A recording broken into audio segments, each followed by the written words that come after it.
Universidad Tecnológica de Pereira. Estoy trabajando en el desarrollo de software desde 2007, a finales de 2007. eh, y estoy trabajando con JavaScript desde hace 6 años, un poco más tal vez. Los que me conocen saben que soy como fastidiosito, pero bueno, toca aguantarse, ¿cierto? A los amigos. Y soy medio nerd, eso dice. El día de hoy les voy a hablar de Nuxt.js. Nuxt.js es un framework basado en Vue y pues aquí vamos a ver todo lo que trae. El itinerario va a ser como primero ver qué es Nuxt.js, cuáles son sus características, qué trae un proyecto de Nuxt.js, cuáles son las cosas interesantes que hay en un proyecto de estos, cuáles son las ventajas de utilizar Nuxt.js y después las preguntas. ¿Listo? Bien, entonces empecemos con la base de Nuxt.js, que es Vue.js. Vue.js es un framework que te permite escribir aplicaciones en el lado del frontend utilizando pues JavaScript o TypeScript. Es liviano, está cada vez ganando más popularidad y según muchas personas, me incluyo y incluyo a Evan You, que es el creador de esta herramienta. Es como una herramienta que está en un punto intermedio entre la libertad que te da React y las restricciones de ingeniería que pone Angular, digamos. Entonces, Angular está diseñado como para la gente que sabe muchísimo de arquitectura de software y es súper metódica y que todo tiene que hacerse con un patrón de diseño de X o Y forma. Entonces, te fuerza a hacer las cosas de una única manera porque ya tiene bien definidos cuáles son los patrones de diseño para casos específicos de solución de un problema. Por otro lado, React es una librería. Pues es una librería, eso significa que no es un marco de trabajo, es decir, no nos da unas bases para construir nada, simplemente es una herramienta que se puede utilizar en múltiples escenarios. Entonces, obviamente es súper flexible, pero un gran poder conlleva una gran responsabilidad. ¿Cuál es esa responsabilidad? Que vos tenés que conocer el framework para poder montar todo desde cero.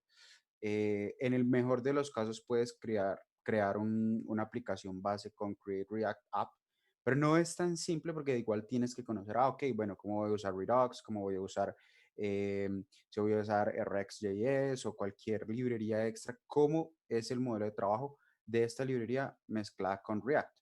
Entonces, eso requiere que tengas un nivel de experiencia mínimo para utilizar React. Vue está en un punto intermedio donde te da algunas prácticas que pueden o no ser seguidas en muchos casos. Además, modular, pues te permite agregar o quitar ciertas cosas, lo cual permite que puedas escoger cómo quieres trabajar. Entonces, digamos que por eso es un punto intermedio, porque te permite pasar del extremo donde todo está forzosamente amarrado a ciertas prácticas hasta el punto donde ni siquiera quieres tener un setup inicial o crear un proyecto súper raro. Entonces, simplemente haces un archivo HTML, le pegas al CDN y a la antigüita armas tus componentes. ¿Sí? Ahora bien, ¿qué es Nuxt.js? Nuxt.js es un framework basado en Vue.js. Está escrito en JavaScript, permite desarrollar aplicaciones universales. Y entonces, ¿qué es este cuento de las aplicaciones universales? Una aplicación universal es una aplicación que se puede escribir con un framework de JavaScript.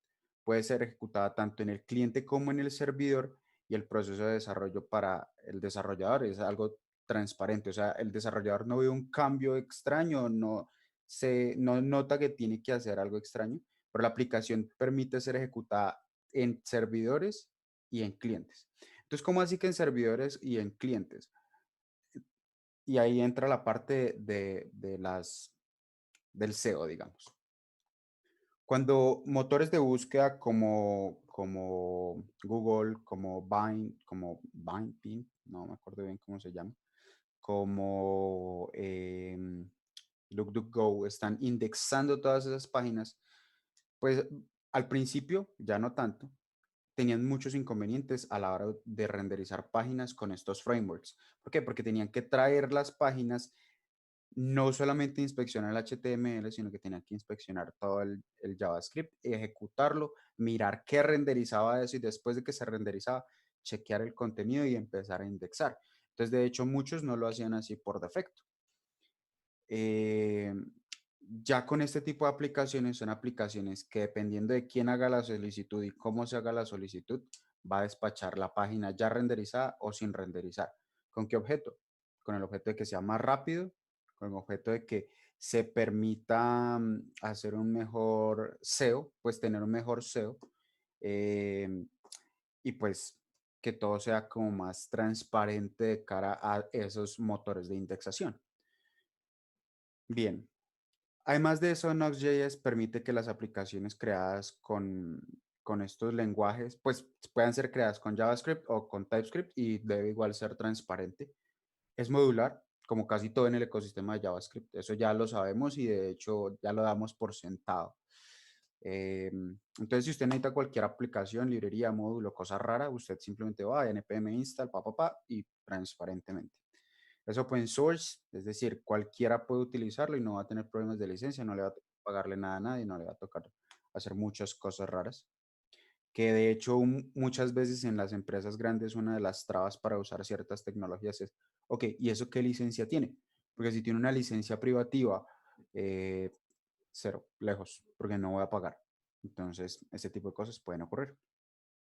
Tiene una gran comunidad, sí. O sea, obviamente no es una comunidad del mismo tamaño que React. React es súper popular, pero tiene una comunidad que crece, que cada vez es más grande, que cada vez es más rica, eh, y que es muy colaborativa. Entonces eso es muy útil. Y finalmente tiene muy buena documentación. Tiene muy buena documentación para Nux como tal y además de eso Vue.js tiene una muy buena documentación. Entonces digamos que en ambos puntos hay un muy buen soporte. Entonces, ahora vamos a mirar un poquito más lo del client-side rendering y el server-side rendering. El client-side rendering, pues lo que hace es que cuando ustedes empiezan a hacer una petición o el cliente hace una petición, el servidor lo primero que hace es que entrega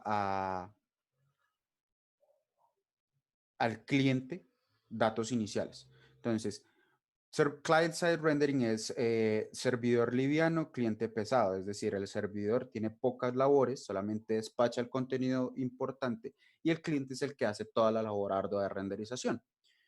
En este punto es donde uno dice, ok, el servidor despacha algunas, pues un HTML súper liviano y despacha las rutas de los recursos externos. ¿Cuáles recursos externos? Ah, pues los CSS, si se usan librerías de CSS, eh, y los JavaScripts, que pueden o no estar albergados en ese mismo servidor o en servidores diferentes, por ejemplo, en los servidores de Amazon. Entonces ya el cliente descarga esa información, empieza a ejecutar todo eso, parsea, bueno, descarga el JavaScript, parsea el JavaScript y empieza a ejecutar la aplicación de mi framework. Pues puede ser Vue, puede ser React, puede ser Angular, puede ser cualquiera, pero el primero tiene que descargar esa información liviana, traer todos los recursos y empezar a ejecutar esa parte de renderización, que esa parte es la que más tiempo toma. Y hasta que no pasan esas tres cosas, no podemos ver nada de la página. Entonces, eso es súper complicado a nivel de percepción del usuario. Entonces, el usuario va a sentir que la página se demora mucho en cargar. Pero también pasa que si el motor de indexación, digamos, no está optimizado para aplicaciones de este tipo, de client-side rendering, él lo único que va a decir es, encontramos un HTML que estaba vacío y tenía 4 enlaces de JavaScript o 3 enlaces de JavaScript. Entonces, pues es problemático, ¿cierto? Porque entonces no va a indexarse adecuadamente el sitio, ¿cierto? Bien, ahora, con el server-side rendering, lo que pasa es que tanto el cliente como el servidor pueden hacer render. el servidor, dependiendo de quién esté haciendo la solicitud, si es un bot o algo, ya sabe que a fuerza tendrá que despachar una página completa o la despachará precompletada, digamos. En muchos casos es más fácil que haga la primera petición que se haga, despache todo completo, porque ya está eh, montado y listo, renderizado. Entonces lo manda completo. Pero cuando llega esa información al cliente, el cliente igual recibe y entiende que hay una aplicación de JavaScript. Y entonces en ese caso, él ya después monta todo como las antiguas aplicaciones de client-side rendering y empieza a hacer el trabajo mucho más óptimo. ¿Por qué? Pues porque ya todo está en la memoria del cliente, no tiene que ir a pegarle al servidor y volver a traer información. Entonces es súper útil. De esta forma, el cliente va a ver que se está cargando, pero es solamente por un momentico, o sea, es menos tiempo de espera para el cliente, pero además de eso, los motores de indexación, cuando empiezan a hacer solicitud de esos de sitios web, de esos recursos, de lo que sea, pues entonces pueden indexar el contenido de una manera correcta. Bien, ahora vamos a ver más acerca de Nux.js. Hay una estructura de proyecto. La estructura de proyecto pues sí tiene un chillón de carpetas y un chillón de archivos, que ya sabemos que siempre tenemos muchos archivos de estos en nuestros proyectos de JavaScript, pero vamos a hablar un poquito de cada uno. Entonces, en la parte de las carpetas tenemos carpetas súper importantes, otras que son no tan importantes, que no las voy a mencionar. Por ejemplo, la de content no es relevante ahorita. Entonces, la primera es la carpeta de assets. La carpeta de assets almacena elementos preprocesados mediante loaders, ¿sí? Es decir, cualquier recurso que usted quiera comprimir, optimizar, imágenes, CSS, cosas así, que usted necesite preprocesar a fuerza, va en assets, ¿cierto? Los componentes que almacenan los componentes que pueden ser usados eventualmente por cualquier por cualquier página, digamos, porque esto nos permite crear múltiples páginas, ¿cierto? Eh, y estos son los componentes de Vue, los componentes de Vue que conocemos de toda la vida, que vamos, montamos en un archivo .vue y ponemos toda la información ahí. Esos. Tenemos los layouts que definen las plantillas base del proyecto y que además de eso nos van a permitir modificar la distribución o el aspecto.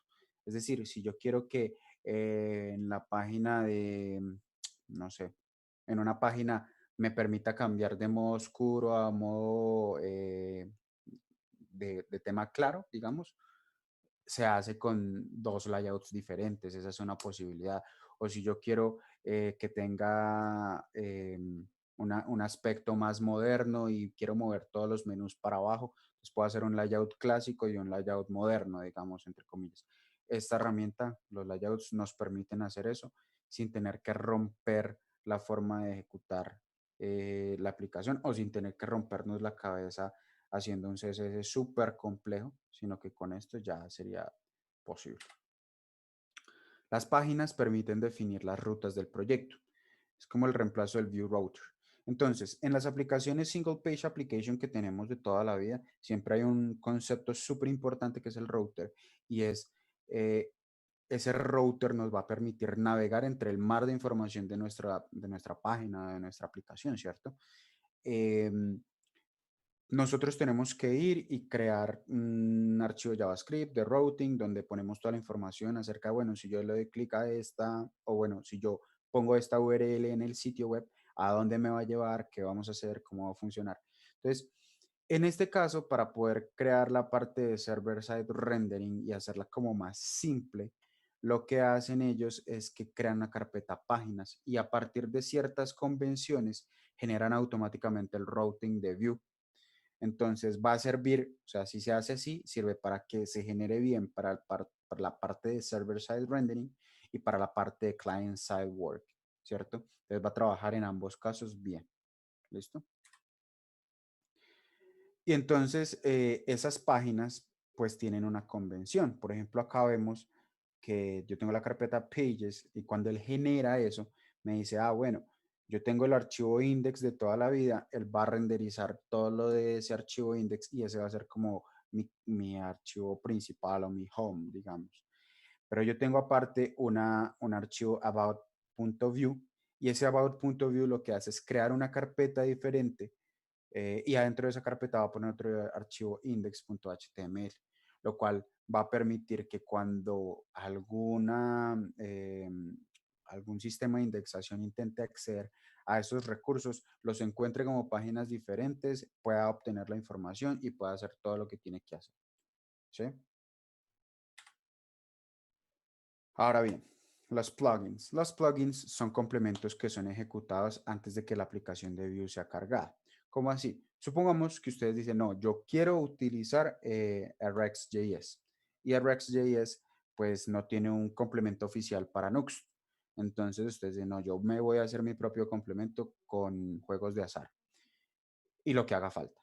Entonces, ahí uno va, pone en la carpeta de plugins un archivo index.js donde exporta eh, su configuración. Y esa configuración, pues de hecho es una función que sigue el patrón de connect. Y esa función, pues lo que hace es que le permite a usted montar todo, todo lo que necesite por defecto. Entonces ahí adentro usted ya importa a React.js, pone la información que requiera y prepara todo para que cuando la aplicación de Vue se cree, ya esté listo y los componentes que se monten tengan acceso a eso que usted acabó de crear. Aparte de eso, pues ya Nuxt tiene una cantidad de plugins para trabajar por defecto, tiene de autenticación, tiene para trabajar con Axios, tiene para trabajar con varias librerías que generalmente se usan a la hora de hacer proyectos de este tipo. En Static, pues hay recursos que no van a ser preprocesados, imágenes, cosas así que usted dice, ah, esa es un asset ahí pequeñito, un icono, un SVG, por ejemplo. Entonces uno dice, pues, ¿qué le voy a preprocesar a eso? Entonces ahí está. La carpeta de test, finalmente, que es para crear sus pruebas unitarias, que no debe haber puesto unitarias porque son varios tipos de pruebas, pueden haber pruebas unitarias, de integración, de extremo a extremo, pues varios tipos de pruebas. ¿Sí?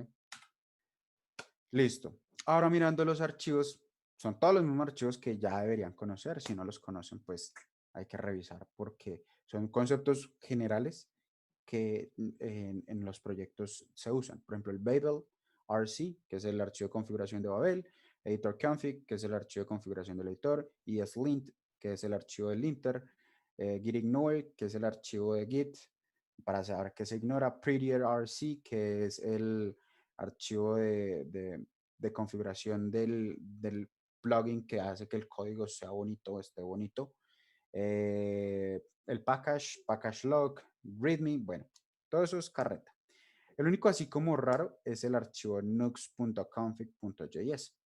Y ese archivo es el archivo donde nosotros podemos modificar la configuración de nuestro proyecto de Nux.js, donde podemos decir, bueno, agrégueme este plugin extra, modifíqueme esta información, necesito que me precargue esta librería de JavaScript, porque esa es la otra.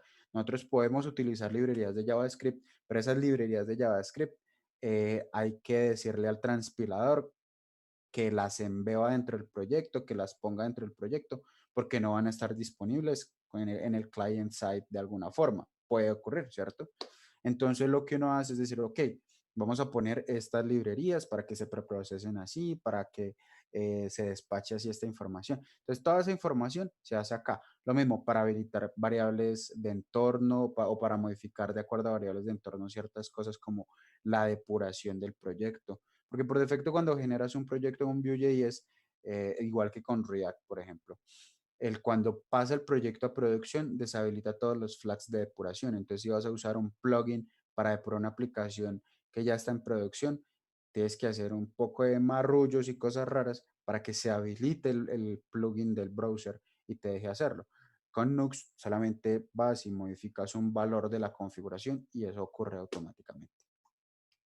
Y sí, en general tiene todas las cosas que se necesita para configurar un proyecto de Nux.js y pues nada, no hay nada más por decir ahí.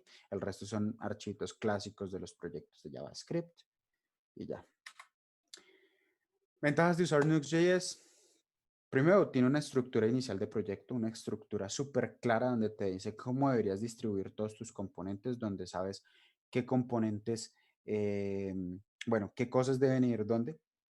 los componentes deben ir a un lado, las páginas deben ir en otro, las layouts deben de ir en otro lugar. Sabes que si tienes que poner algo que esté disponible para todos los componentes, pues es un plugin. Entonces, a partir de eso empiezas a hacer un poco de cosas súper interesantes. Pero mira que te da la estructura donde tú dices, ok, esto ya está súper claro. No es como, bueno, ¿cuál sería la mejor cosa la mejor manera de incluir a alguien, algo en el proyecto? Y entonces esas decisiones son decisiones importantes si es un proyecto que planea crecer. ¿Por qué?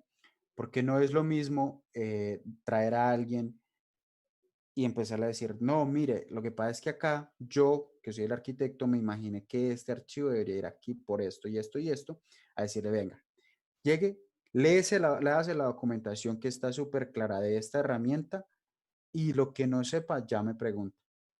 ¿Por qué? Pues porque eso simplifica el trabajo. El ramp up, que llaman en muchas empresas, o el proceso de inducción, es un proceso que se simplifica porque ya hay una estructura súper clara.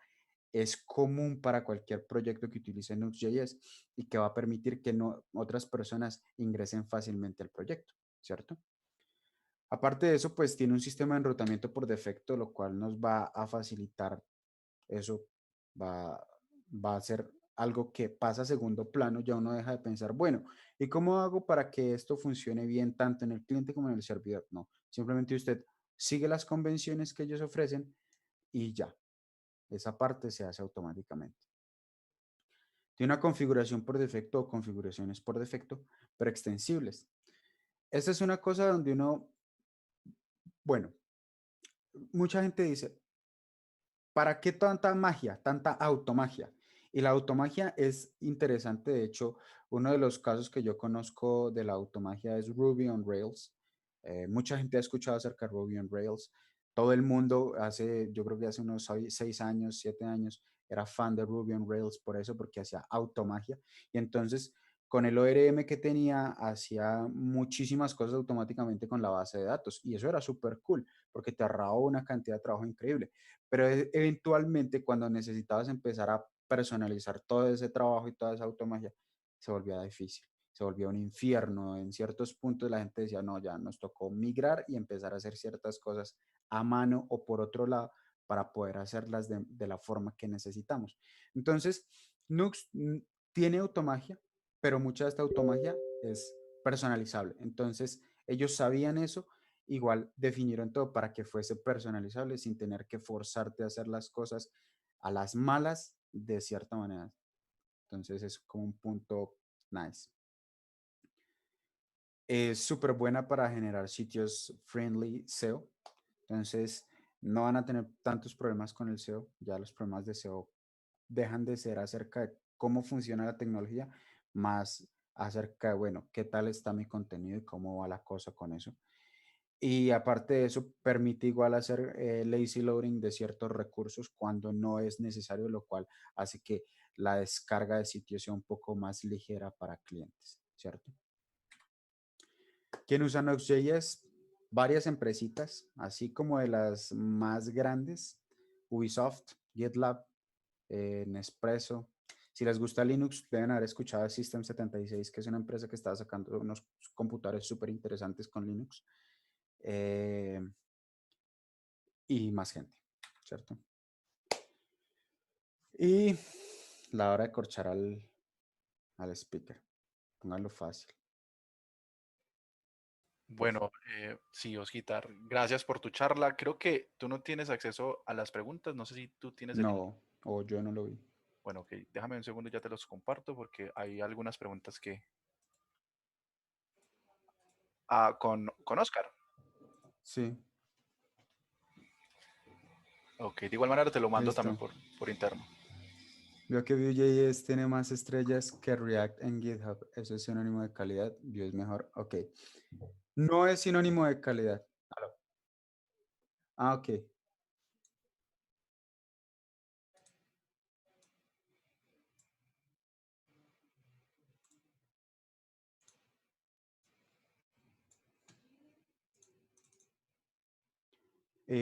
Listo. No es sinónimo de calidad. Es sinónimo de gente a la que le gusta. Pero a nivel de calidad es algo muy relativo. Si me hablas a mí acerca de cobertura de código, de pruebas unitarias y de pruebas de código, yo puedo decirte que los dos tienen muy buenos ecosistemas y son de muy buena calidad.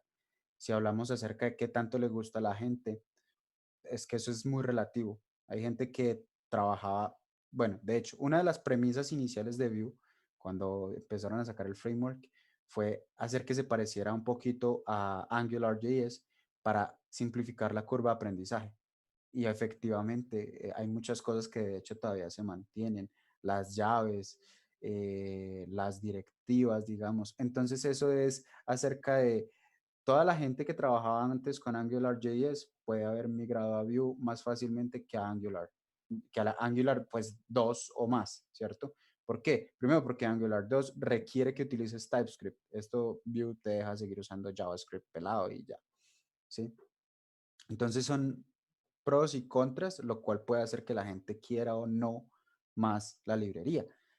¿Tiene más estrellas? Sí, pero no necesariamente es un sinónimo de calidad, es sinónimo de que le gusta más a la gente, a cierta gente. Puede que la gente de React simplemente no vote ya. Listo.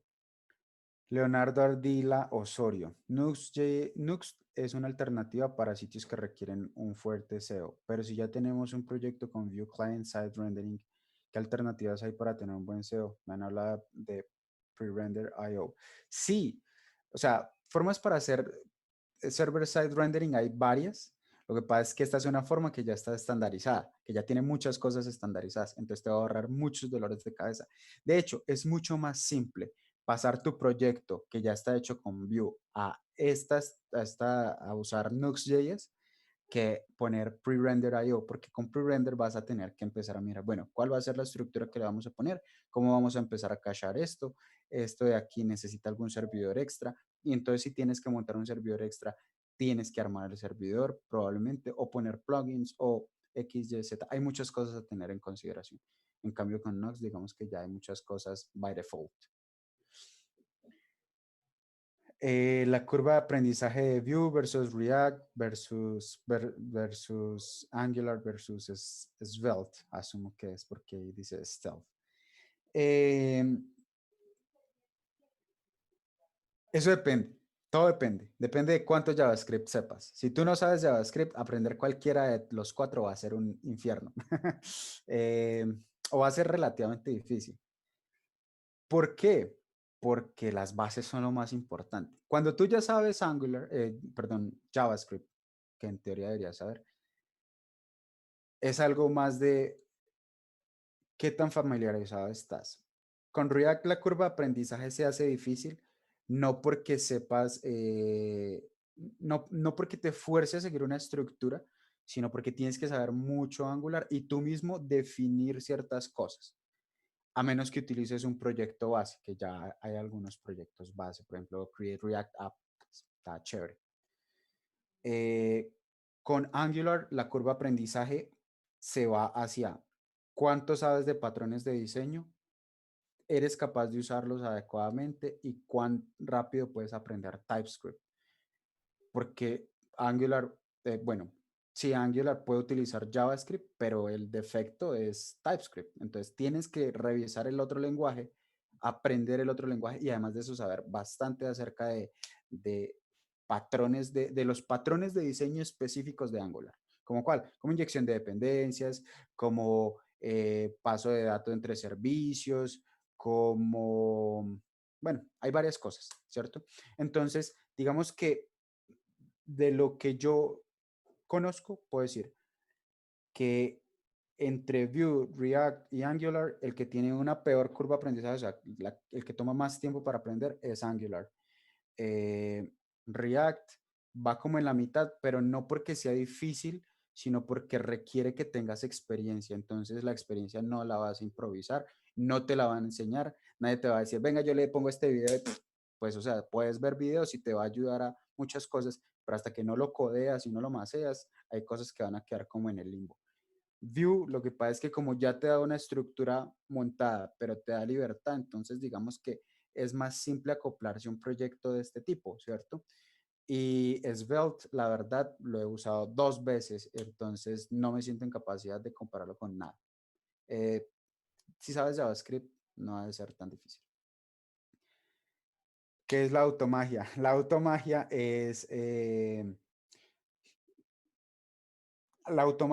como yo le digo a muchas de las cosas que se hacen automáticamente y que parecen mágicas. Por ejemplo, en Ruby on Rails hace años, lo que uno hacía era decir, vea, hágame una aplicación, conéctese a esta base de datos y uno montaba en los modelos de Ruby on Rails lo que necesitaba. Entonces uno decía, yo necesito una tabla de usuarios, va a tener el ID, el nombre de usuario, la contraseña y ta, ta, ta, ta, ta. Y esa cosa automáticamente generaba las tablas en la base de datos y usted no tenía que hacer una línea de SQL. Eso es automagia, porque es generar cosas automáticamente o hacer cosas automáticamente sin que tú ni siquiera tengas que mover un dedo. O sea, ¿qué hiciste? Montaste el modelo, pero nada más. Entonces, lo mismo con Nux. ¿Dónde está la automagia? Por ejemplo, en el routing.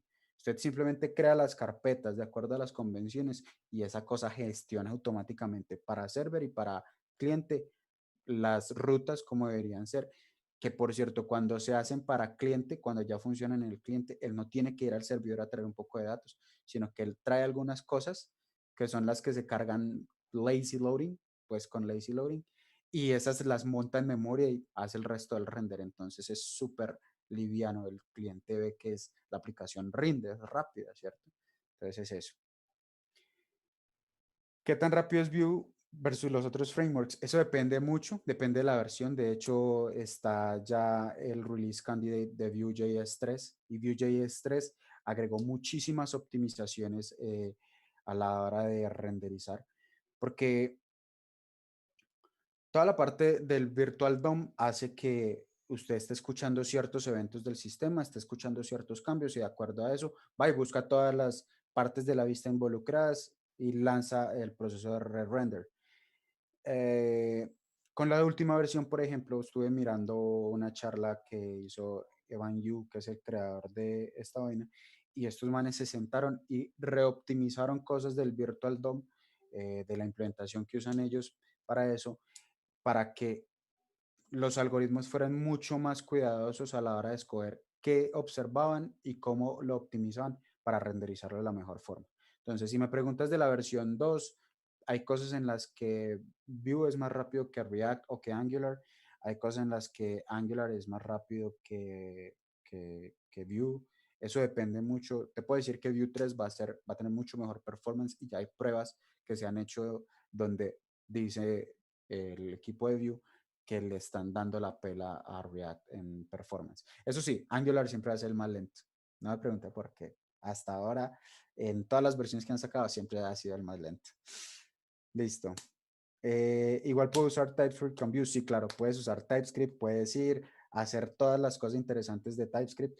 Y, por ejemplo, con Vue 3 va a estar más optimizado para usar TypeScript. Entonces, va a ser cool. A mucha gente no le gusta el frontend por el CSS. Vue me lo facilita. No, no tiene nada que ver. Si a usted no le gusta hacer CSS, lo mejor que puede hacer es escoger un framework que le facilite hacer CSS, como Angular, como Bootstrap, como Foundation, como Tailwind CSS, tal vez como Bulma, los cuales ya tienen ciertas cosas hechas. ¿Qué pasa? Que igual una cosa es los estilos, otra cosa es el diseño. El único que se ve, bueno, bonitos más o menos, Bootstrap y Foundation. Los otros son cosas como, yo quiero que esto sea flex y lo acomoda. Pero igual tenés que conocer para qué usar flex. Entonces tienes que saber una mínima de CSS con todos. Buenos días. ¿Cuáles son las malas prácticas al usar Vue o Nux? Y algunas de las buenas, aparte de las obvias que obliga el framework. Lo de las malas prácticas, pues que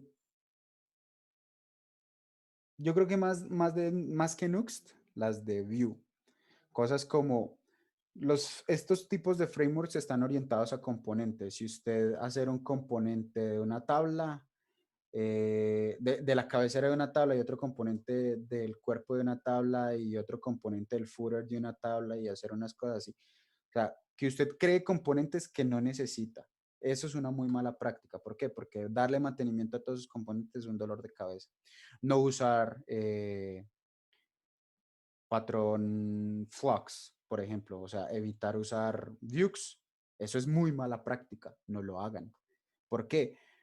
Yo me acuerdo, hace poco estuve en un proyecto y un compañero decía, bueno, pero deberíamos implementar nosotros mismos un almacenamiento de información para poder tener todos los datos centralizados y acceder a ello mediante X, Y, Z. Y yo, sí, está bien, compadre, pero pues para eso ya está Vux. Entonces, pues usemos Vux, ¿no? No, pero es que no cumple con X, Y, Z y la separación y esto no lo podemos modularizar. Yo, claro que sí. Mira, Vux te ofrece módulos y puedes separarlo en estas unidades de trabajo de esta forma y podemos hacer X, Y, Z. Sí, pero es que esto no sé, está como muy acoplado, ya sé que los componentes están muy acoplados. Sí, pero es que a la larga, esto es algo que ya la gente que desarrolla el framework y la gente que armó Vux eh, ya conoce y pasó ese camino. Entonces, todos los problemas que nosotros estaríamos pensando ahí para hacer eso, ya los resolvió la gente de Vux. Entonces, ¿por qué no usar Vux? Entonces, ignorar que hay ciertas herramientas que ya están recomendadas por el ecosistema, eso es una muy mala práctica. Una de ellas es Vux, ignorar el patrón de diseño Flux y una herramienta que ya hace patrón de diseño Flux es una muy mala práctica. El resto de cosas yo creo que son como de qué tantas cosas raras quieres experimentar con el framework. Hay cosas que uno ha hecho, yo por ejemplo he hecho, yo me he puesto a hacer wrappers de componentes súper viejos o wrappers de otras librerías con Vue y funcionan. Han funcionado. Por ejemplo, la librería Monaco.js, que es la librería con la que trabaja Visual Studio Code para codear. Yo he hecho un par de veces wrappers para eso, aun cuando ya existe el wrapper, para mirar cómo funciona y para ver qué puedo hacer, ¿cierto? Librerías viejas de jQuery también, lo mismo. Entonces, si quieres hacer cosas muy raras, digamos que ahí las buenas prácticas entran a mirar, bueno, cuál es la mejor razón de ser, chequear bien la documentación, pero el resto yo no nada. Evitar usar Vux es muy mala idea, puedo decirte que esa sí es una muy mala práctica, pero el resto depende mucho del caso de trabajo en el que estés. Si vas a hackear, de eso dele sin asco. Si está en un proyecto grande, trate de seguir las recomendaciones del framework y que esté usando, el que sea. Vue, Nux, lo que sea. Y ya, no sé más. No sé qué más decir. Buenos días. ¿Cuáles son las malas prácticas típicas de Vue, Nux? No, esto ya. En Vue los cambios de versiones son muy fuertes o tratan de mantener compatibilidad. Hasta ahora están tratando de mantener compatibilidad. En la versión 3 sí se va a romper un poquito, pero no va a ser tan grave. O sea, todo el mundo dice, no, me va a tocar reescribir todo el proyecto. No. Va a ser como hay cosas de los templates que hay que ajustar, pero usted va de vista en vista y hace unos ajusticos y ya anda.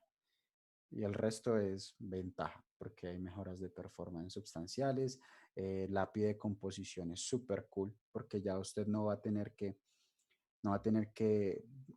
usar mixins y cosas súper complejas, sino que ya es más parecido a lo que se puede hacer con JavaScript y prototipos.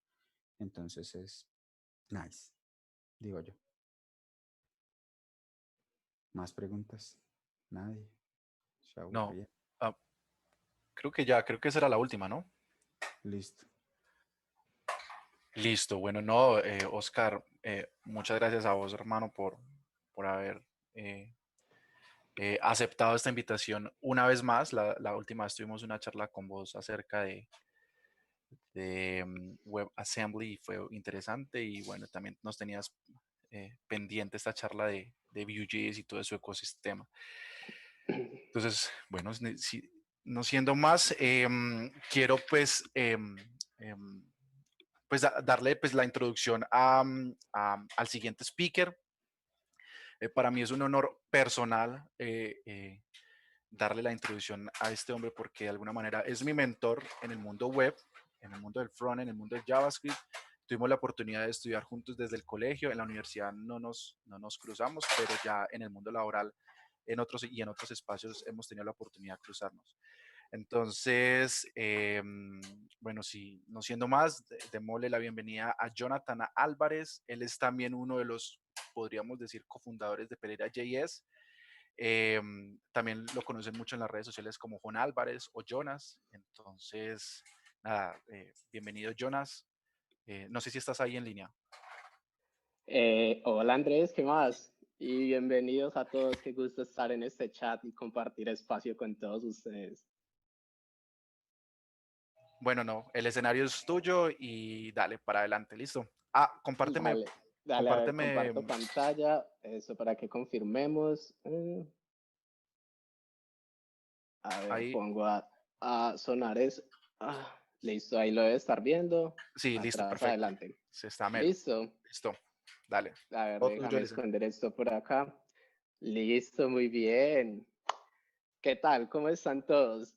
Qué gusto estar de nuevo acá en Pereira JS, que como Andrés dijo, es prácticamente, Pereira JS es como la comunidad que me vio nacer y es con la comunidad en la que yo me desarrollé profesionalmente.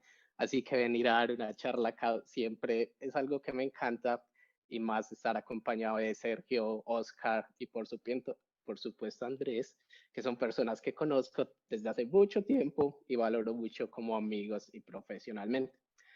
Andrés venía diciéndome de hace rato que diera una charla, que hablara en Pereira JS. Y después de pensarlo harto tiempo, lo que les quería traer hoy es hablar de una historia real. Las historias reales tienen la diferencia de algunas otras charlas y algunas otras cosas que no cuentan historias bonitas. O lo que yo voy a contar acá no es una historia tan bonita, pero es una historia de la vida real que ha sucedido migrando 25.000 páginas a Gatsby.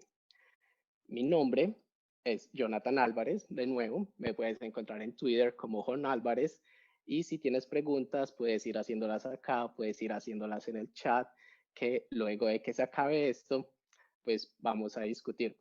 También es muy posible que yo diga cosas que no son ciertas, que se me vaya la mano, que se me vaya todo, así que si hay algo, por favor, corrígeme en los comentarios, que con mucho gusto me encantaría escuchar qué tienes que decir. Así que 25.000 páginas. Lo primero que yo pensé cuando escuché esto es, ¿por qué? O sea, ¿quién tiene 25.000 páginas? ¿Uno para qué necesita en una empresa tener 25.000 páginas? Sucede que yo trabajo con una empresa que se llama Internations. Yo soy Senior Software Engineer, trabajo con ellos y la misión de nuestra empresa es conectar expats. Los expats o inmigrantes son personas que viven en una ciudad diferente a donde nacieron. Por ejemplo, yo soy un expat o un inmigrante porque yo vivo en Alemania, pero yo soy de Colombia. Internations es una red social que me permite a mí encontrar y conectar otras personas que también como yo viven en otro país. Ahora, ¿cómo hacemos para conectar a las personas de todo el mundo? ¿Cómo hacemos para encontrar a los expats que se encuentren en un país o que se encuentren en otra ciudad? Y vamos entonces a pensar en un momento en Search Engine Optimization. Y me encanta que en la charla anterior Oscar haya hablado de Search Engine Optimization y de por qué es tan interesante y de por qué tenemos que pre-renderizar el contenido para que esto sea efectivo y sea valioso en los motores de búsqueda. Search Engine Optimization es una forma de traer tráfico a nuestras páginas, de solucionar tráfico, de traer nueva gente y es una de las razones por la que estamos haciendo esto en nuestra empresa. Vamos a pensar en un momento en un país, por ejemplo, uno que me encanta, que es México. Los tacos son deliciosos, la verdad no he ido, pero pronto iré a México. Y México sería una página, así lucen nuestras páginas, que se vería así, que nos decimos como, hey, oye, esta es tu comunidad en México y si te unes a Internations, a nuestra empresa, a nuestro producto, vas a obtener esto, esto y esto. Así es como capturamos usuarios que volvemos leads y después volvemos usuarios. Pero ahora México es un país muy grande y tiene muchas ciudades, así que queremos hacer mucho más pequeña y hacer un target más específico de los usuarios que viven en México. Así que lo podríamos dividir por ciudades, Cancún, Monterrey, bla, bla, bla, Puerto Vallarta. Pero nuestros expats, nuestros inmigrantes, que son nuestros target users, son personas que no solo hablan español, sino que puede ser que hablen inglés. Recuerde que estamos hablando de personas de todo el mundo. Pueden ser personas que hablan alemán, que hablan ruso, que hablan cualquier idioma. Ahora, ¿cómo capturamos y cómo obtenemos el tráfico de esas personas? Pues por cada país, que estamos hablando de México, vamos a generar una página por ciudad para tener contenido especializado por ciudad y las vamos a traducir a uno o más lenguajes o más idiomas. Y esto lo vamos a hacer con los países desde la A hasta la Z, terminando por allá en Zimbabue con una comunidad que se llama Harare y en los idiomas y en 4 idiomas. Entonces, cuando tenemos estas combinaciones de país, comunidades e idiomas y hacemos las multiplicaciones, eso nos da 25,000 páginas de SEO. Nuestro trabajo, lo que estábamos haciendo en este reto era generar 25,000 páginas que buscaban atraer usuarios, atraer personas, específicamente expats de todo el mundo, y lo hicimos a través de 25,000 páginas. Ese es el problema al que nos enfrentábamos. Y la verdad, cuando yo llegué a la compañía, esto ya estaba funcionando, es decir, lo que hicimos no era nuevo, pero era una base de datos dividida en 5 tablas, es decir, imagínate un MySQL dividido en 5 tablas con toda la información de todos los países, de todas las comunidades, de todos los lenguajes, de todos los idiomas, y una aplicación en Symfony PHP que se conectaba directamente y generaba las páginas bajo demanda, es decir, una típica aplicación de backend. Ya te imaginarás que eso era un trabajo cambiarlo, o sea, nadie, la verdad, se atrevía a mantener ese proyecto. Cuando había que hacer un cambio, por ejemplo, cuando había que cambiar el nombre de un país, sí, el nombre de los países cambia y, dato curioso, cambia muy regularmente. El nombre de los países cambia, el nombre de las ciudades cambia, pasa mucho y eso es malo, es doloroso, especialmente con la arquitectura que teníamos. Así que, ¿qué dijimos? Dijimos, no, pues, a ver, lo que vamos a hacer es, vamos a traer esto que no está bien, no está funcionando, no es mantenible, y vamos a llevarlo a algo que sí nos guste. Entonces, ¿qué necesitamos y qué buscamos específicamente en este proyecto? En este proyecto lo que buscamos era, uno, mejorar la carga de las páginas, que es el punto 1 que tengo acá, que era reducir el Fifth Meaningful Paint, que es el FMP, o lo que se demora una página en dar el primer render que tenga contenido en el navegador, y llevarlo por debajo de los 3 segundos. Actualmente, bueno, no actualmente, en la época de ese proyecto, ese FMP, ese valor estaba por encima de los 7 segundos, es decir, era el doble de lo que la industria recomendaba. Segundo, queríamos hacer que ya no queríamos tener una base de datos gigante con toda la información, sino que queríamos hacerlo que fuera muy fácil de mantener y consecuentemente permitir que las personas que no eran desarrolladores, por ejemplo, nuestros SEO consultants o nuestras personas de communication, que ellos pudieran modificar la información sin tener que recurrir a un desarrollador. Y eso es prácticamente el trabajo de un CMS o Content Management System. Así que eso era lo que teníamos y lo que les voy a contar ahora es el proceso que nosotros llevamos con Gatsby y la infraestructura que escogimos para poder solucionar eso. Esto es totalmente charlado, esto es una charla muy relajada y la verdad, de este primer punto no voy a hablar sobre performance, primero porque este fue el punto donde mejor nos fue. En este punto logramos rebajar el FMP de 7 segundos, lo bajamos tanto a 1.6 segundos. Eso es un measure, eso es una medida buenísima, está súper bien en el mercado y ese fue, creo que fue el único punto en el que mejor nos fue, ese fue como el que salvó el proyecto.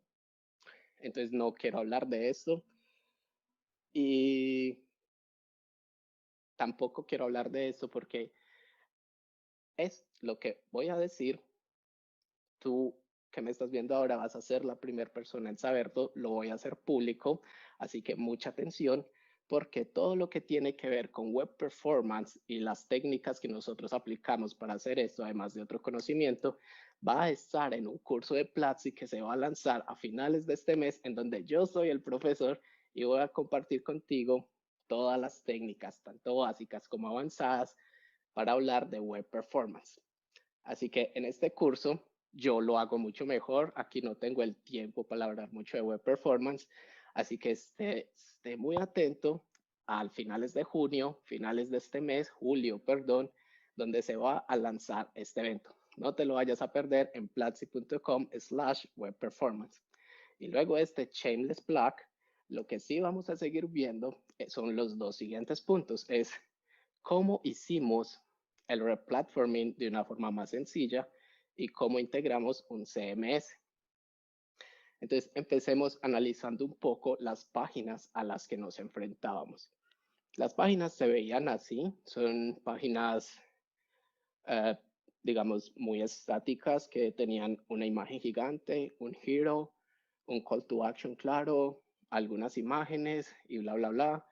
Y lo que nosotros identificamos es que a pesar de que eran 25.000 páginas, eran más de 25.000 páginas, las podíamos agrupar en tres partes. Es decir, en términos de taxonomía, eran tres tipos de páginas con la que nosotros que necesitábamos para obtener y generar todas las 25.000.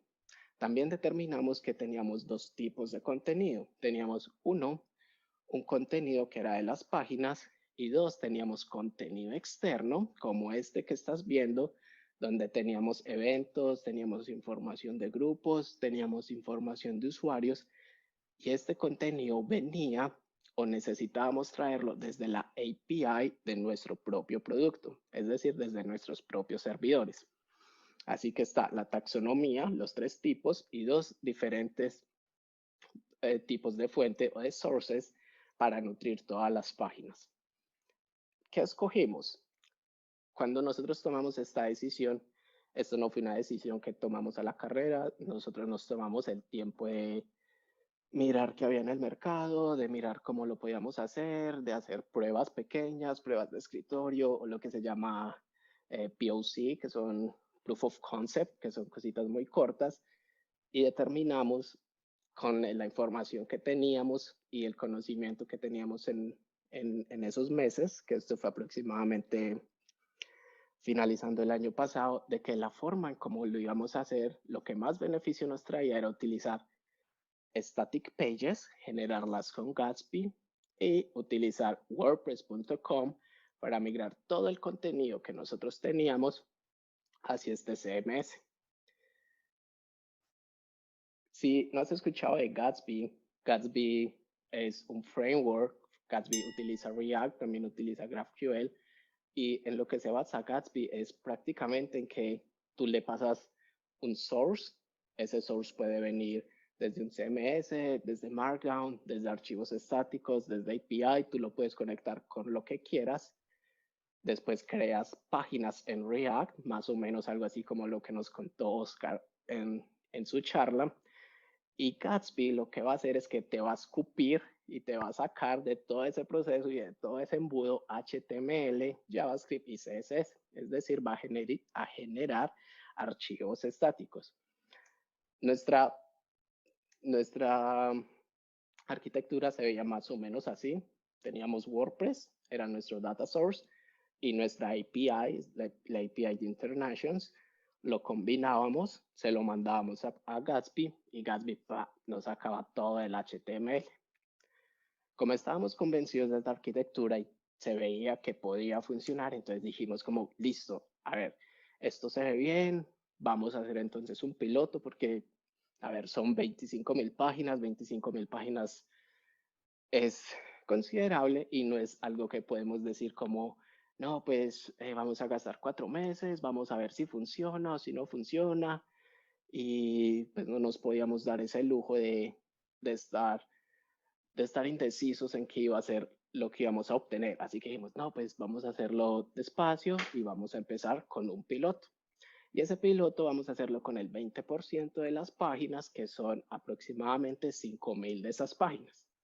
Entonces, listo, armamos la arquitectura, empezamos a conectar todo y lo que nos terminó en ese piloto fue algo más o menos así. Teníamos nuestra REST API de Internations, de ahí traíamos información y también traíamos información de WordPress.com, que era donde estaban todas nuestras páginas. Obviamente, antes de esto, pues tuvimos que hacer un trabajo de migrar toda la base de datos de PHP, de MySQL y de crear scripts personalizados. Eso nos tocó todo a nosotros para subir esa información desde nuestros servidores hacia WordPress.com. Eso fue otro proceso muy doloroso, pero afortunadamente eso salió bien. Nos traíamos entonces la información de Internations de WordPress y se lo mandábamos a Gatsby. Y luego Gatsby nos escupía el HTML, las páginas estáticas, esos archivos, cogíamos y se los mandábamos a Netlify, y Netlify, a través de un proxy reverso que nosotros teníamos en nuestros servidores, era que desplegábamos esas páginas hacia Internet y pues de cara al usuario. ¿Cómo funcionaba el proxy reverso? El proxy reverso que nosotros teníamos era algo realmente muy sencillo, y es que el usuario, cuando va a una de estas páginas, primero llegan nuestros servidores.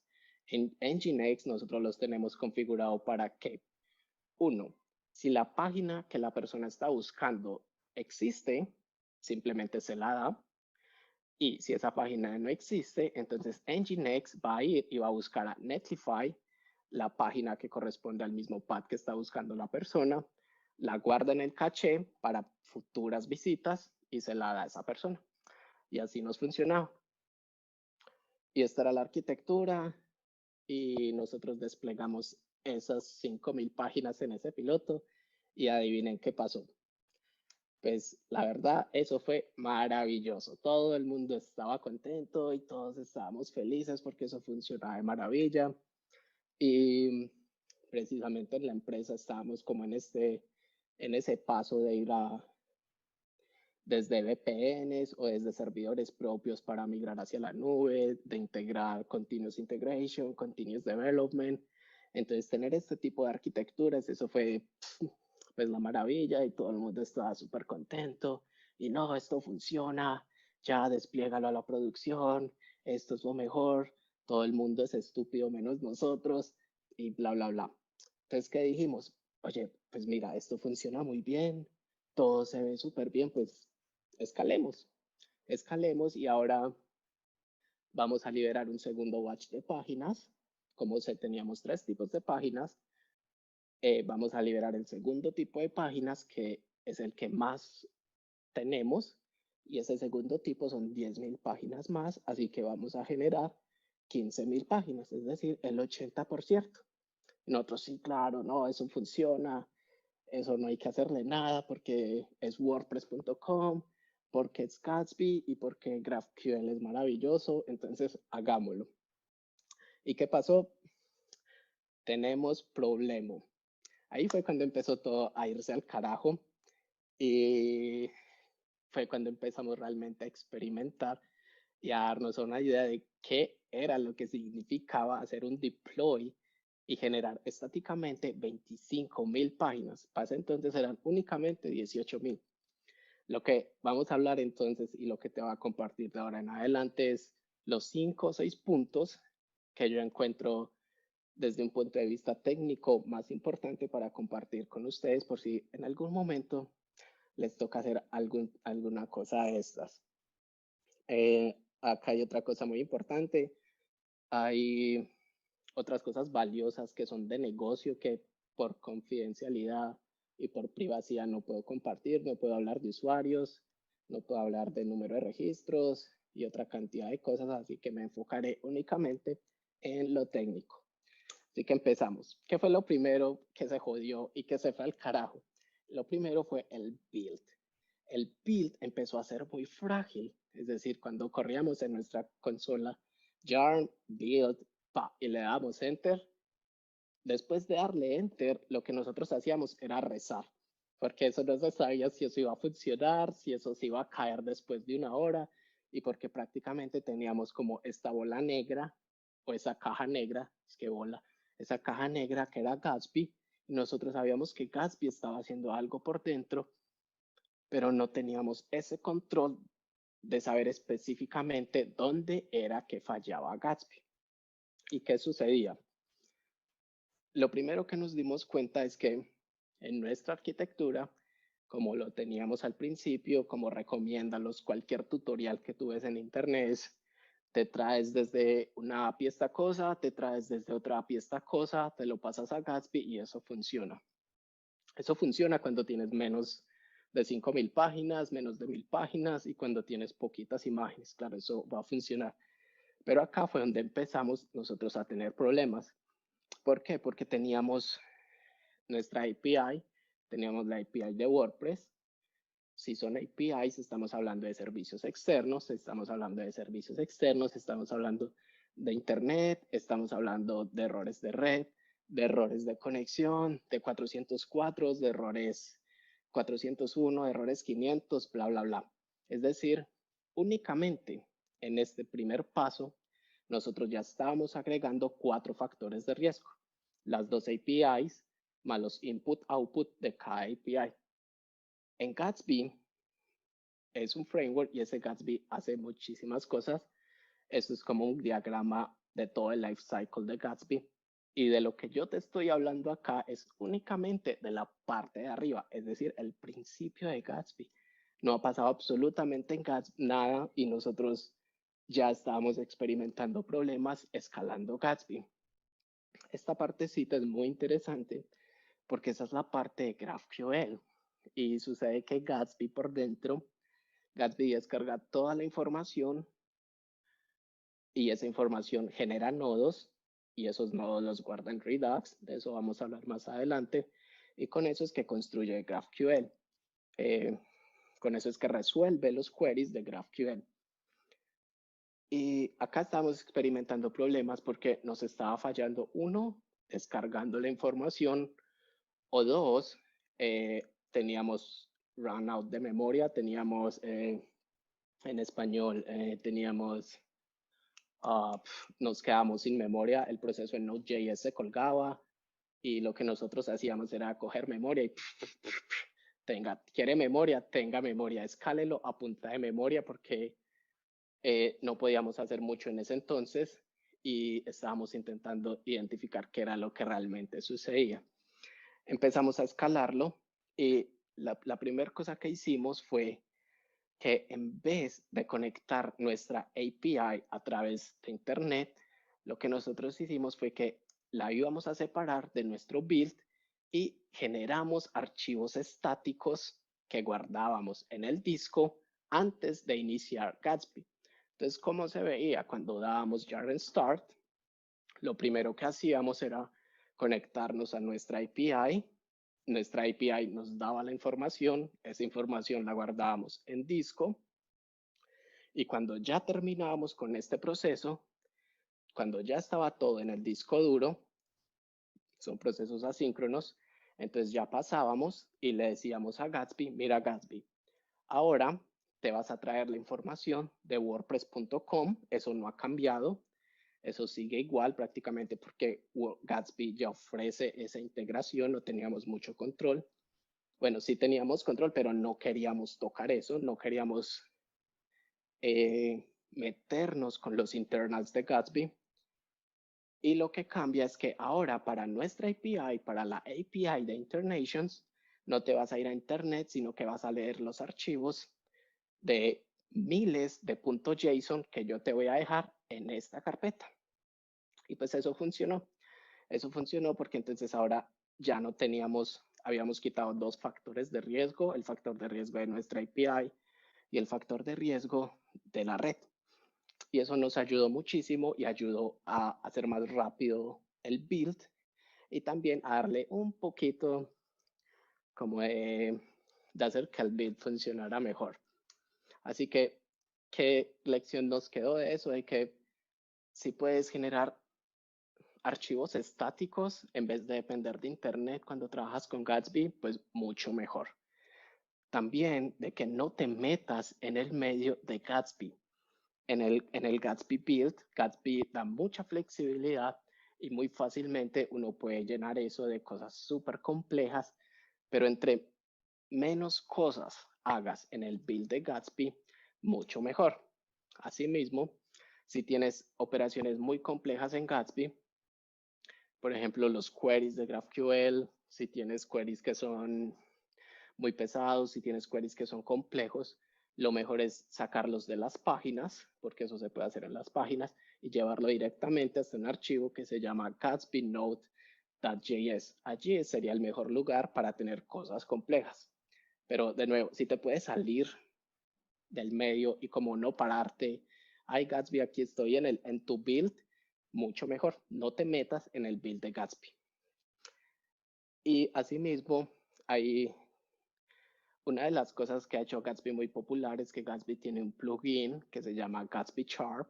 Y ese plugin lo que hace es que cuando detecta imágenes, ese plugin coge las imágenes, las descarga y procesa las imágenes para generar imágenes responsive e imágenes de carga perezosa, de lazy loading. En mi curso de optimización web vamos a hablar de eso. Pero lo que eso hace es prácticamente hacer que la carga de las imágenes sea mucho más simple y digamos que se vea más bonito.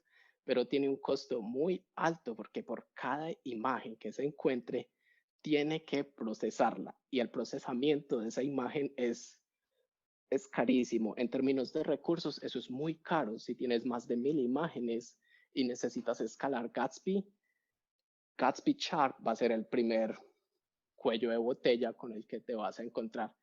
Nosotros al principio del proyecto usamos y abusamos de Gatsby Sharp para hacer que todo cargara súper lindo en las imágenes, pero después de darnos cuenta lo costoso que era, nos tocó reducir Gatsby Sharp únicamente para las imágenes que aparecen en el giro. Esa imagen grandotota que te mostré, únicamente lo dejamos para eso.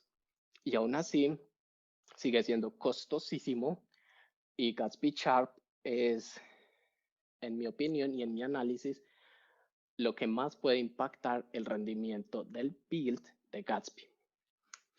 Luego nosotros seguimos y encontramos cosas interesantes cuando se tenía que manejar miles de archivos. Por ejemplo, que encontrábamos errores de este tipo, en que Gatsby, más bien Node.js, nos decía como hay demasiados archivos abiertos en el sistema.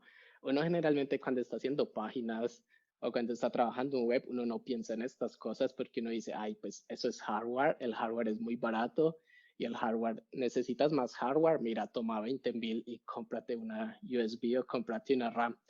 Pero en la vida real y cuando se trabajan con esa cantidad de datos, hay límites y cuando llegas a esos límites no es algo chévere que tú quieras experimentar. ¿Qué aprendimos de esto? Que siempre que puedas hay que usar colas, encolamiento. Y acá tengo un ejemplo muy sencillo. A ver si puedo pausar esto acá un momentico y asumiendo que ustedes están viendo mi pantalla y que si no me van a gritar por el chat. Uno piensa que esto nunca pasa y uno piensa que uno nunca va a alcanzar esos límites. Todo se ve Pero, bien. pero entonces, por ejemplo, acá tengo un ejemplo muy pendejo y muy ignorante. Acá tengo código para que ustedes piensen que yo sé hacer código, pero la verdad yo solo me la paso copiando y pegando. Y en este ejemplo, lo que vamos a hacer es crear 4000 archivos. Vamos a generar 4000 archivos, 40,000 archivos utilizando Node.js. Entonces, acá estoy en un branch que se llama Make It Boom. ¿Por qué se llama Make It Boom? Porque si yo le digo yarn start, él va a intentar generar esos archivos, pero boom, explota. ¿Cómo soluciona uno esto? Hay varias formas. Acá yo lo hice con colas para demostrar. Y lo que hacemos es generar los mismos 40,000 archivos, pero vamos a utilizar un paquete que se llama BetterQ. Y con ese paquete creamos la cola y digamos que lo hacemos de una forma mucho más amigable con los recursos que tiene un computador o un servidor. Y si yo me paso a este branch y le digo de nuevo yarn start, entonces él va a ir va a generar y acá estoy rezando para que eso no explote y en alguno de estos días, no muy lejano, eso debería darnos un resultado y debería de generarme varios archivos. Esos archivos los debe de estar haciendo acá, en esta carpeta, acá va, y ahí ya acabo y me dice, ay, parce, mira, ya generé 40.000 archivos.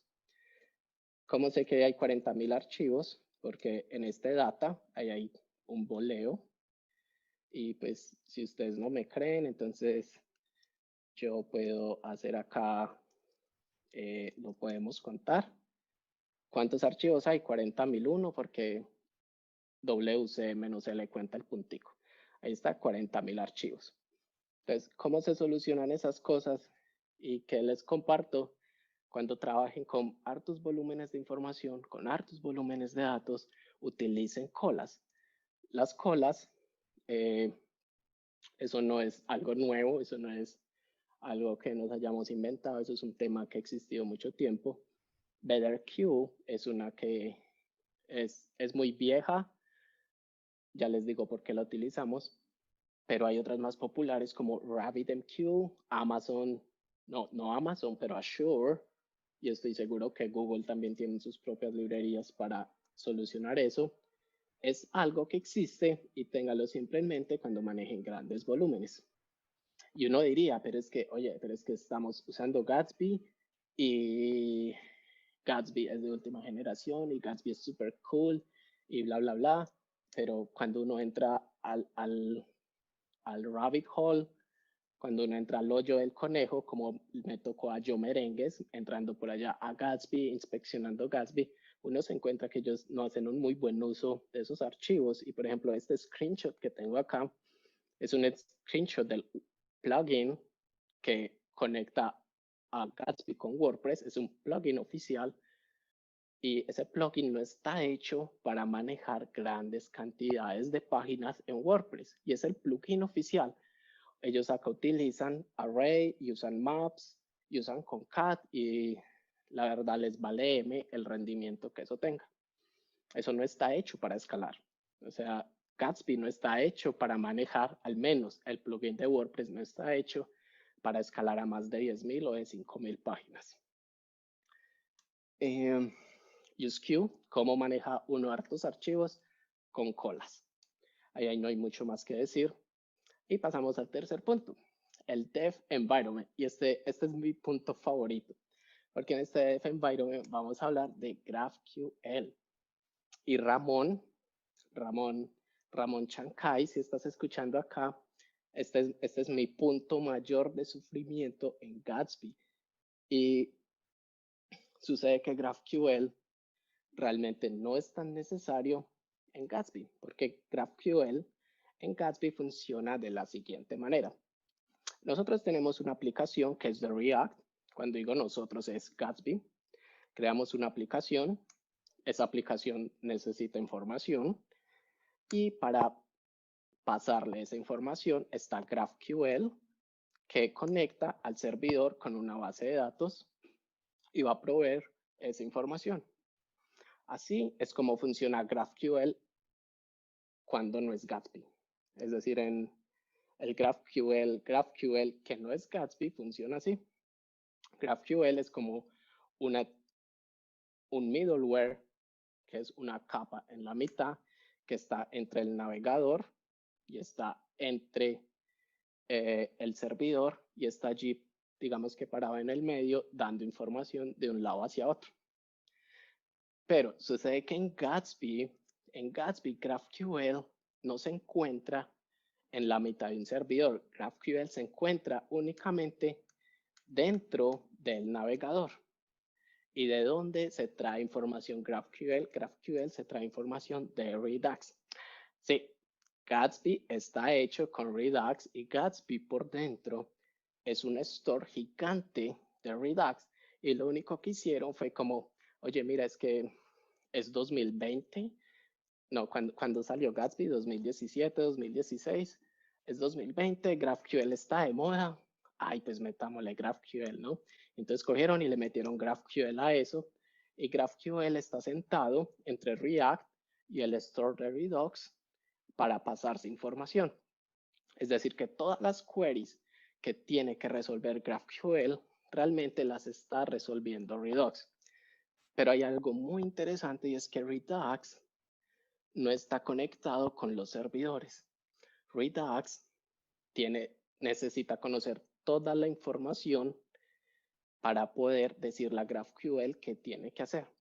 ¿Y qué significa que Redux tenga que saber toda la información?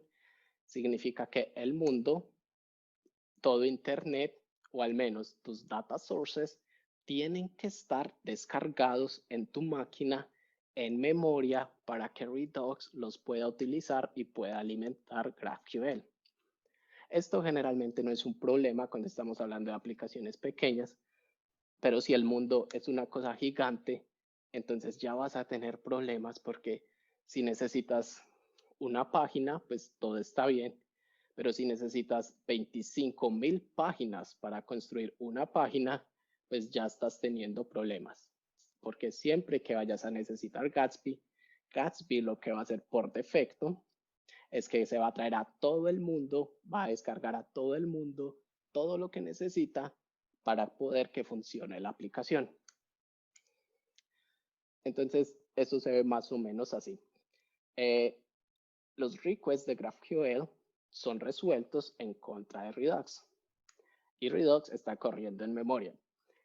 El store de Redux no sabe, no digo, no tiene cómo saber, porque teóricamente sí se podría saber, pero Gatsby no lo hace.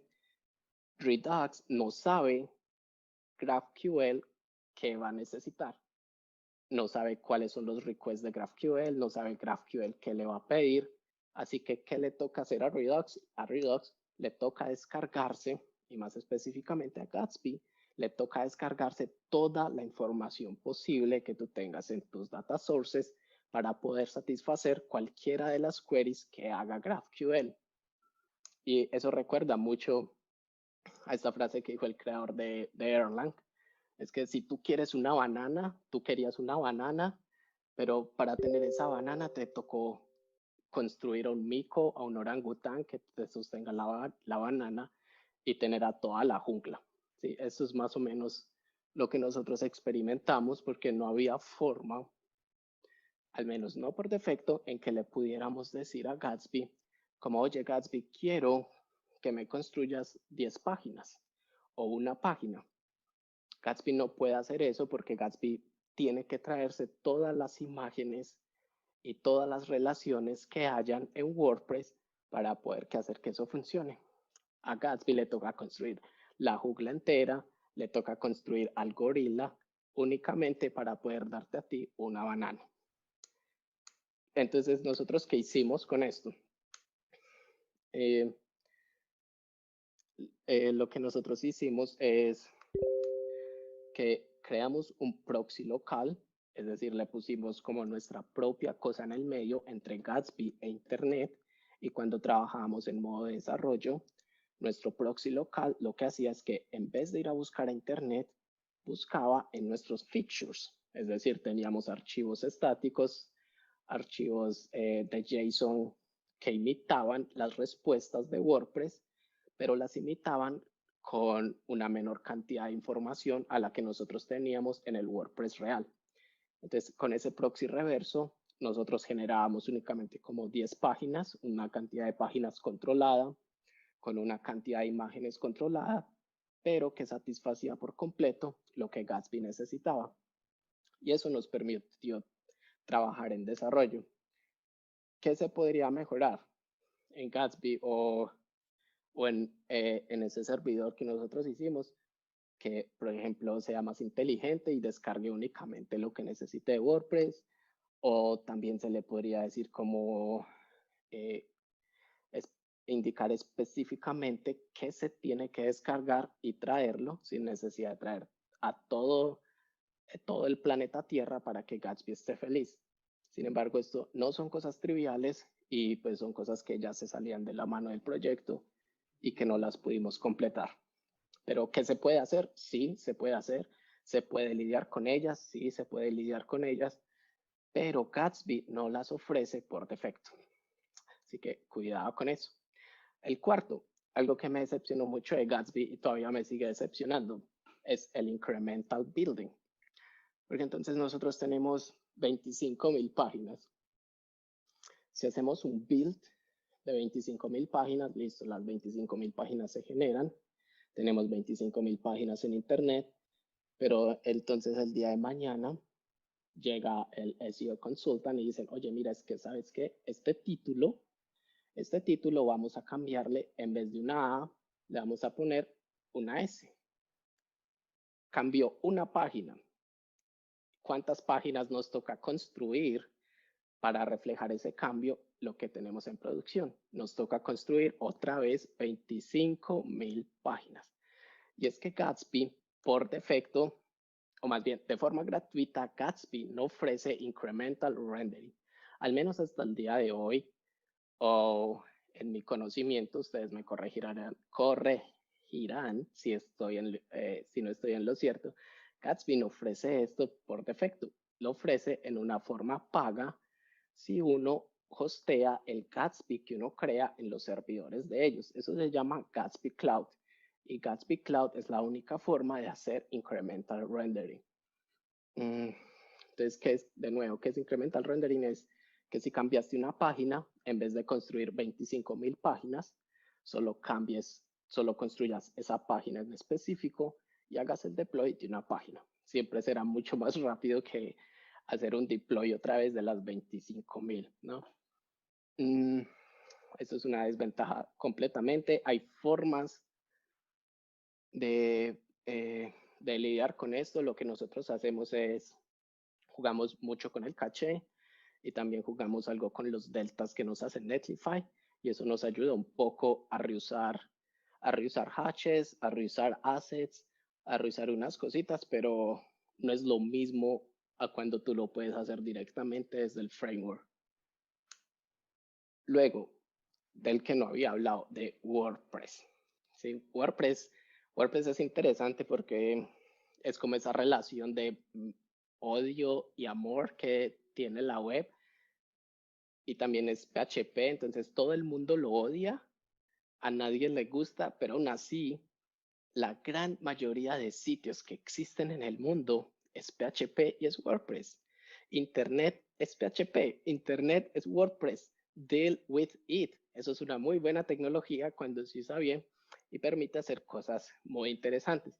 En nuestro caso, nos ayudó bastante porque era un CMS que nuestros consultants conocían y prácticamente utilizamos WordPress porque ellos querían como, ay, usen WordPress, a nosotros nos encanta WordPress, usen WordPress.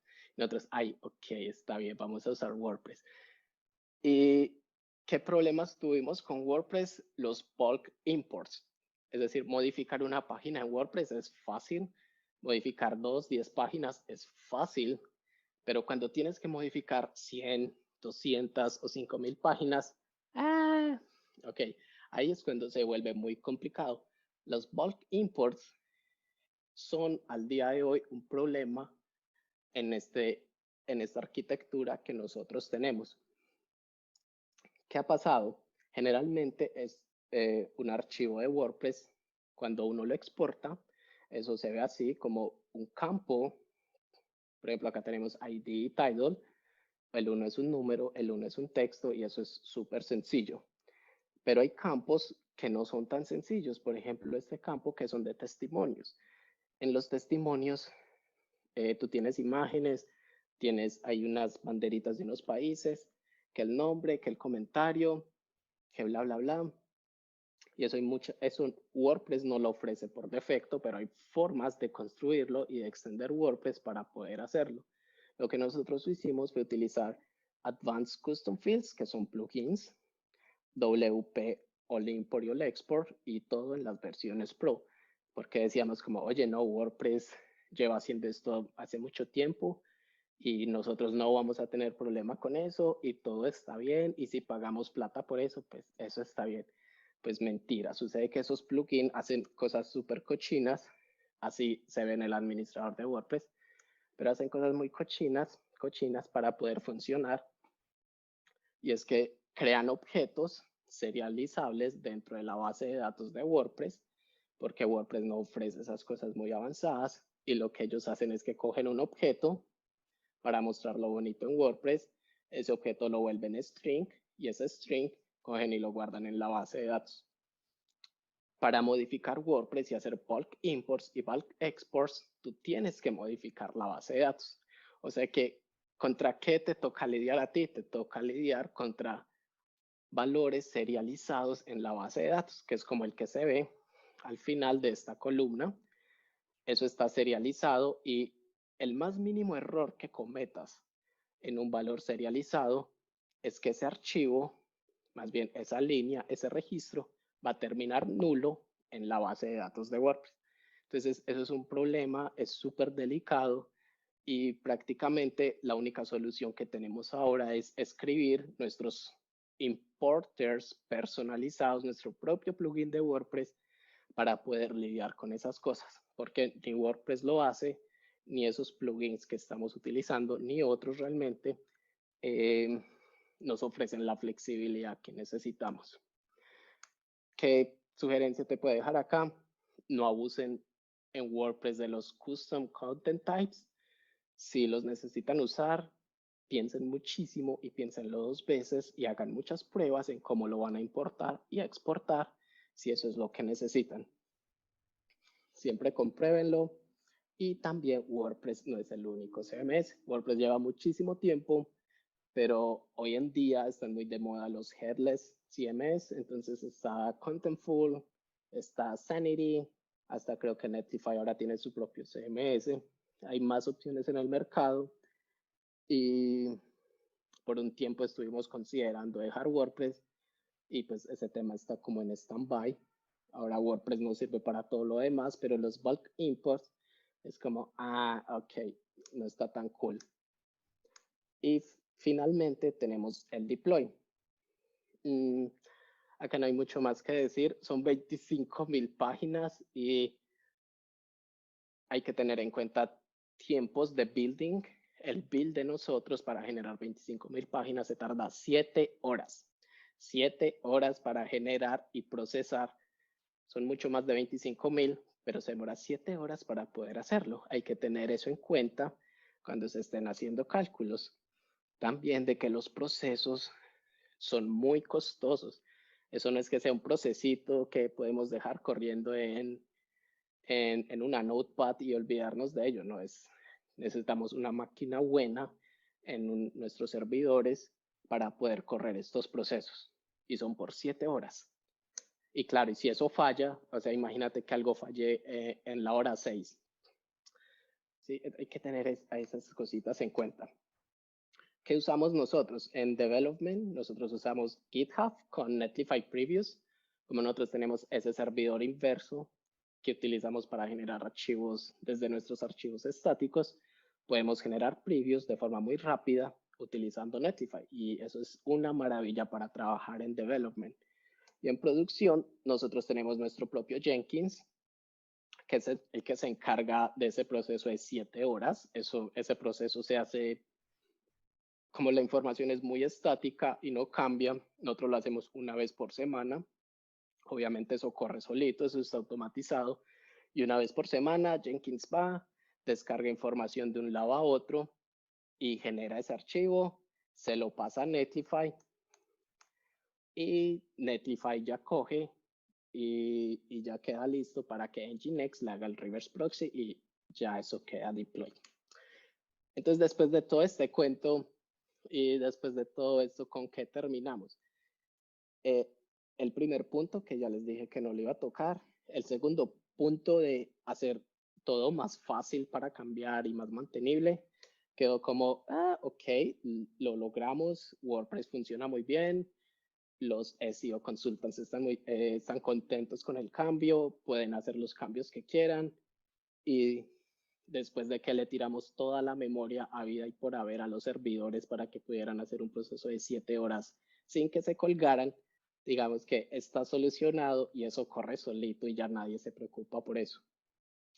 Y en el último punto, más del CMS, en ese también quedamos como, O sea, está bien que a las personas les gusta, lo pueden utilizar, pero deja mucho que desear la integración de Gatsby con WordPress y también el tema que te acabé de hablar de los bulk imports. ¿Con qué terminamos nosotros? Nosotros terminamos con un WordPress.com, una cuenta en WordPress.com, no es que WordPress.com sea de nosotros, con más de 29,000 entradas. Eso yo hice la cuenta ayer. Post entries, y los post entries incluyen desde páginas, categorías, todas las taxonomías y los custom post field que tiene WordPress, y más de 1.5K imágenes, más de 1.500 imágenes. Realmente las imágenes son muy costosas porque Gatsby tiene que descargar todas las imágenes, que eran los que les contaba. Y descargar imágenes es pesado y procesarlas es mucho más pesado. Un build que dura 7 horas en Jenkins. Lo terminamos haciendo pues el reverse proxy utilizando Netlify a través de nuestros servidores de Nginx. Y a la final, lo que el usuario ve son 25,000 páginas que son estáticas, que son increíblemente rápidas, que son hermosamente rápidas, y esas bellas páginas se encuentran en producción, están funcionando, y eso era todo lo que les quería compartir. Recuerden que en Platzi este mes va a salir mi curso para que le echen un ojo de todo lo que hablar sobre performance, y al día de hoy eso es todo lo que tenían. Estoy atento a sus preguntas, pregúntenme lo que sea en Twitter y corríjanme cualquier falsa noticia que haya dicho. Excelente, Jonathan. Muchas gracias, hombre, por tu intervención y tu charla. Estuvo bacana esa experiencia. Me imagino que sudaste la gota fría en algún momento. Ahí por el chat privado, creo, en el chat de Zoom, te mandé el enlace de las preguntas. Es el mismo enlace de las preguntas de la charla de Oscar. Entonces tienes que buscar como la diferencia. Creo que Sergio lo marcó. Sí, yo puse un divisor. Ajá. A ver, dame un momento, yo abro el chat. Okay. Chat, aquí está. Listo, acá lo estoy viendo y mi pantalla está compartida. Sí. Así que a partir de acá empiezan. Excelente. ¿Por qué escogieron Gatsby y por qué no Vue.js? Eso es una muy buena pregunta, y la razón por la que hicimos era porque queríamos algo que fuera dedicado a crear páginas estáticas. Vue.js, si mal no estoy, el primer propósito es crear páginas que no son necesariamente estáticas, que también las puedes utilizar con Node, y queríamos algo únicamente dedicado y exclusivo a crear static pages. Gatsby es creo que es, bueno, la verdad hay muchos frameworks que hacen eso, pero Gatsby era el que por performance y por cualidades que nos ayudaban mucho con las optimizaciones, el que mejor resultados nos dio cuando hicimos todas las pruebas. Segunda, ¿WordPress sigue siendo un buen CMS? Sí, WordPress sigue siendo un buen CMS. A mí WordPress yo lo vengo utilizando desde hace mucho, y siempre he dicho que desde que se haga bien, como todo, cuando tú sabes cuáles son las ventajas y las desventajas, WordPress sigue siendo magnífico y te puede sacar de apuros y puedes hacer cosas súper avanzadas. ¿Qué les hizo elegir Netlify? También están usando el CMS de ellos. Muy buena pregunta, viejo Leo. Netlify lo escogimos porque, a ver, recuerdo, nosotros evaluamos Netlify, evaluamos Amazon, evaluamos el nuevo producto que sacó Amazon que se llama Amplify, evaluamos lo que había, pero lo que más nos gustó de Netlify era que la verdad no nos teníamos que preocupar por nada, lo podíamos conectar súper fácil a nuestras cuentas, y en ese entonces nos ofrecía el plan más barato para lo que necesitábamos. Curiosamente, cuando estábamos a la mitad del proyecto, Netlify decidió cambiar el plan de negocios y empezó a cobrar por build time. Es decir, que lo que se demore haciendo build tu proyecto, Netlify te va a cobrar por eso. Eso sucedió cuando estábamos en la mitad del proyecto y obviamente no queríamos que Netlify nos cobrara por 7 horas de build time. Y fue por eso que nosotros terminamos dividiéndolo entre Jenkins, nuestros propios servidores, y después se lo mandamos todo a Netlify. Es por eso que no hacemos todo en Netlify. Así que eso fue una muy buena pregunta. Ahora, mencionaste GraphQL. ¿En qué parte de la arquitectura la estaban usando? ¿O WordPress ya implementa GraphQL? Esta es otra muy buena pregunta. GraphQL está dentro de Gatsby.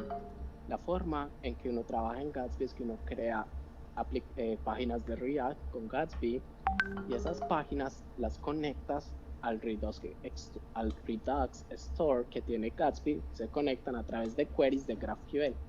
Entonces, lo que uno ve como un desarrollador es que tú estás escribiendo React y estás escribiendo GraphQL para pasarle los datos a tus páginas de React.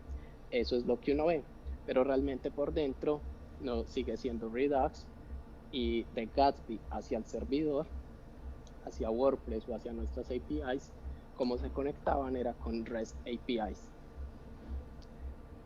Ahora, ¿cuánto se demoraban en hacer un despliegue? Eso ya la respondí, 7 horas. Y podían desplegar componentes por separado. Eso pues ya lo respondí, que es el tema del incremental building, que pues repito, Gatsby al día de hoy, de la única forma en que te ofrece incremental building es a través de Gatsby Cloud, y nosotros no queríamos estar dentro de Gatsby Cloud. Cuando empezamos el proyecto ni siquiera existía Gatsby Cloud, y entonces solo puedes hacerlo si haces parte de ese servidor, si les compras el servicio a ellos, y pues al momento no tenemos mucho interés en hacerlo. Y es muy curioso, y no quería mencionar esto, pero ya que lo hice, es muy curioso porque Next.js en su última actualización sí tiene incremental building. Así que vamos a ver qué va a pasar con Gatsby durante estos próximos meses. ¿Conoces otra alternativa para procesar imágenes que provienen de un CMS?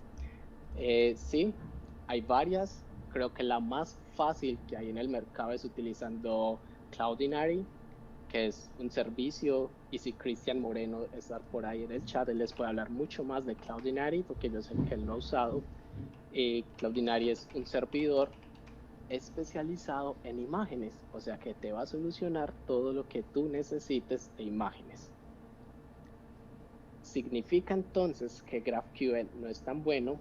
¿Para qué casos sí sería recomendable usar GraphQL fuera de la moda? Qué pregunta tan buena. GraphQL es buenísimo cuando tú eres frontend, porque puedes escribir las consultas de una forma, digamos, mucho más reducidas y una forma que te conviene más como desarrollador y que te facilita las cosas.